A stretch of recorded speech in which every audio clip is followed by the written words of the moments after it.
I feel I should say something.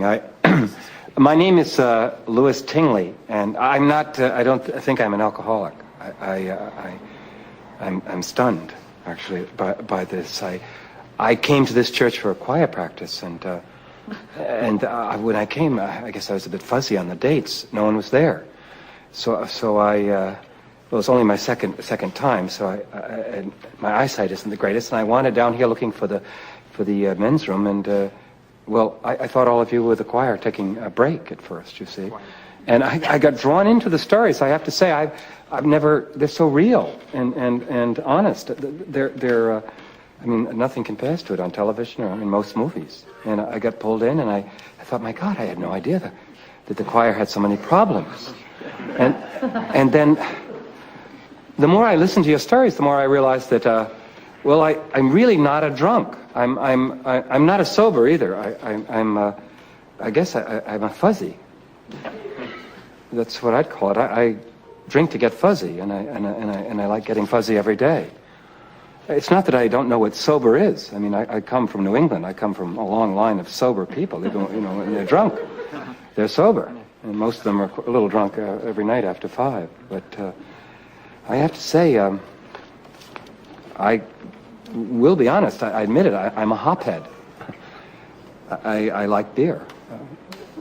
Sometimes Boilermakers, 1 or 2 shots of Irish, not on the side, but I like to drop the shot right into the mug and watch it boil and foam up. And if there's a higher power, I can't believe that higher power didn't create barley and hops and allow them to sit there and ferment.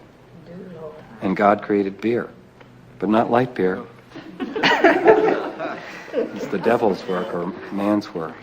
Actually, I grew up with the Bible. You wouldn't believe it. My mother read the Bible to me, and I like that. I remember that stuff in the Bible. There is a season for everything under heaven, and a time, and I think this a time for drinking.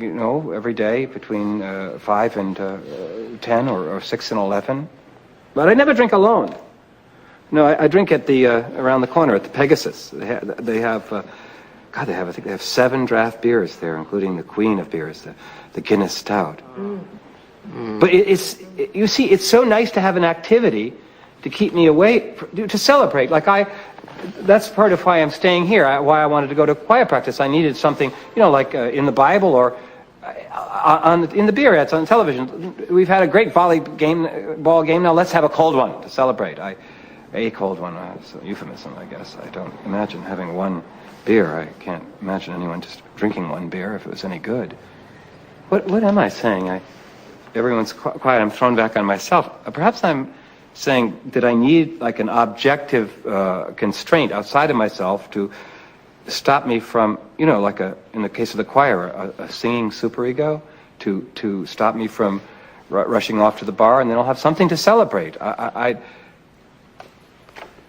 What I'm saying, I think, is that I prefer your narratives to their hymns. I'd like to come here every night, and listen to stories and tell stories. I really never talked like this before. You see, what I wanted to ask if I could stay on here is, well, I know you're not supposed to be special, and I do have that feeling. I wanted to be a non-drinking drinker. I'm not drinking now, you see. I don't have any. It's not on me at all. But I will drink. I will, after I leave this special occasion, I will go on to the next special occasion around the corner, the Pegasus, and watch Henry pour a slow draft of Double Diamond and watch its amber head foam up and lift it to my lips and feel its foam on my mustache and it slide down like liquid bread and then to bed and but thank you for letting me talk.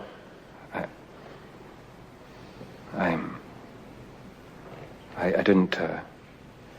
If there's a donation plate that I missed, I'll give something before I go out the door.